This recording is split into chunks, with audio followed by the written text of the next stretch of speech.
Produzione superiore al pre-pandemia come le entrate contributive e le aziende in attività, cassa integrazione e fissi in calo. Gli elementi principali del rendiconto sociale 2021 dell'INPS Veneto dimostrano come il 2021 sia stato l'anno della ripartenza nella nostra regione più che nel resto d'Italia. Quindi un Veneto che nel 2021 è ripartito anche abbastanza forte. E naturalmente sappiamo bene che questa fotografia, anche se scattata pochi mesi fa, quindi con un periodo che si è chiuso pochi mesi fa, come dire, il quadro si è improvvisamente poi offuscato per effetto delle nuove criticità che sono insorte, il tema innanzitutto purtroppo del conflitto e il tema poi della scarsità nell'approvvigionamento di alcune materie prime e il tema poi dell'inflazione.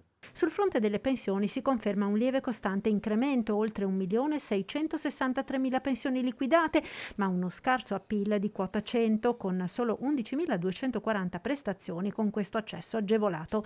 Significativo anche il dato relativo al reddito di cittadinanza, che smentisce la Vox Populi di provvedimento responsabile della difficoltà di reperire manodopera da parte delle aziende.